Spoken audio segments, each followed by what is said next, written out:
Apple just shocked the world by releasing the 2020 iPad Pro this morning, and I say shocked because we're in the middle of a pandemic. And not only that, but the way they priced the new iPad Pro for the specs it gets tells us that even those people who are planning to buy the 2018 model on sale when the 2020 model comes out should actually just buy this new iPad Pro instead before it goes out of stock by using the link below. And we'll get into why you should buy the new model in just a minute. Although there aren't as many changes with this year's iPad Pro, the changes are actually significant. It's got the same great display as before with ProMotion technology, which means that yes, it actually has a 120Hz display, which makes browsing, using the Apple Pencil and playing 120 FPS games the best experience you can get on any mobile device. It's now packing studio quality microphones just like Apple packed into the 16-inch MacBook Pro, so it's going to be great for those who use FaceTime for their business or maybe even for podcasting. It's packing a 4-speaker stereo system just like before,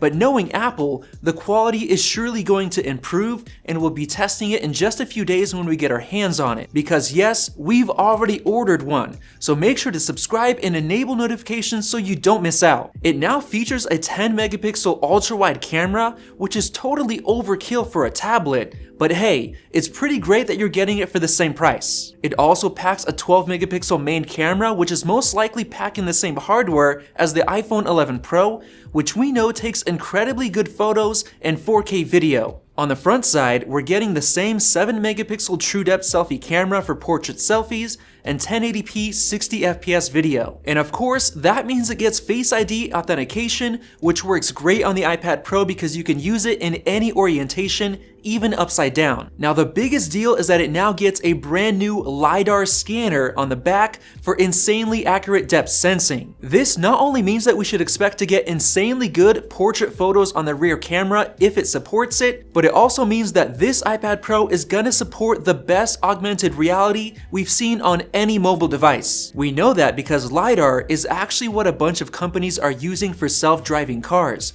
so it's the best tech out there for depth sensing and object tracking. So those interested in augmented reality should seriously be buying the iPad Pro. For performance, it now packs a new A12Z processing chip with an 8-core graphics processor and a new enhanced thermal design to make sure it stays cool. Now we're not sure why it's not the A13X chip. Maybe it means that processing performance won't go up by that much, but if it doesn't, that's okay because the 2018 model is still overkill for a lot of the apps on the App Store. Either way, we're gonna compare the performance of the 2018 iPad Pro to the new model in just a few days when we get our hands on it. The battery on the 11-inch iPad Pro is now 28.65 watt hours, just slightly smaller than the 29.45 watt hour battery in the 2018 model.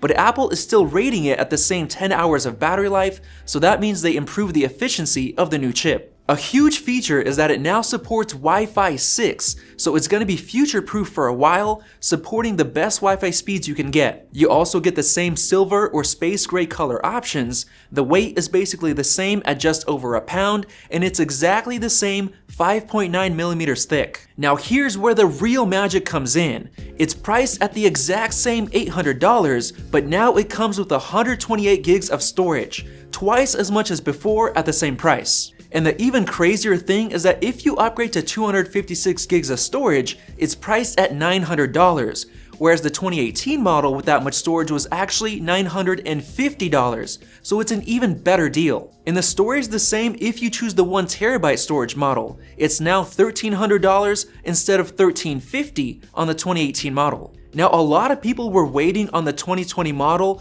just so they could get the 2018 on sale, but to be honest, the pricing on the new model is so good with 128 gigs of storage that we would honestly recommend just buying the 2020 iPad Pro, even if you can get the 2018 model for $600 on sale brand new. But to our surprise, the cheapest you can find the 2018 model with only 64 gigs of storage is $779 on Amazon.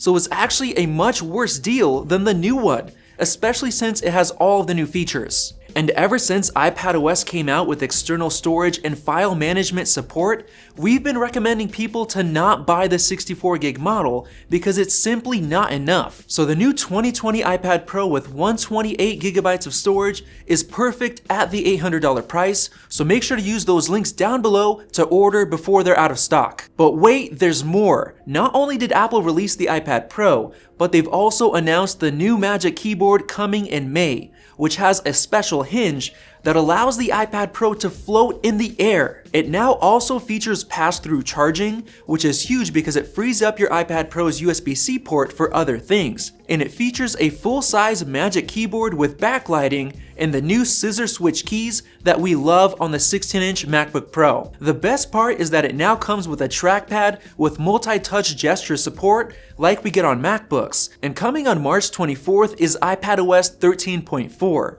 which features true cursor support for a variety of iPad models. This is going to be the biggest change the iPad has ever seen since the very first iPad. The cursor is now contextual, so it changes depending on what you're hovering over. And when you switch to the touchscreen, the cursor disappears until you touch the trackpad again. Not only that, but iPadOS 13.4 gives you the same cursor support with Apple's Magic Mouse 2 and Magic Trackpad 2. The only downside is that this new incredible Magic Keyboard costs $300 for either of the 11-inch iPad Pro models. Now I know that's a lot of money, but you could still use the regular Smart Keyboard or any third-party keyboard with the new iPad Pro, so you're not forced to spend that much money. And by the way, we have a video comparing the best smart keyboards currently out there, which you can check out after this video. And there are actually some keyboards coming soon, like the Bridge Pro Plus, which also packs a trackpad, so you can save some cash by going with that. But the new Magic Keyboard is honestly better because it has the new floating iPad hinge. In any case, if you're not sure which one to buy, you can just buy the iPad Pro right now and wait a while to get the keyboard. And one last thing, Apple's new marketing video for the new iPad Pro on YouTube sarcastically says that it's not a computer, which I find pretty funny and ironic because years ago they made a marketing video that said it was a computer and it ended up getting a lot of backlash. You can check out Apple's new video right over there, and be sure to click the circle above to subscribe so you don't miss out on a hands-on comparison video against the 2018 iPad Pro. Thanks for watching, and we'll see you in the next video.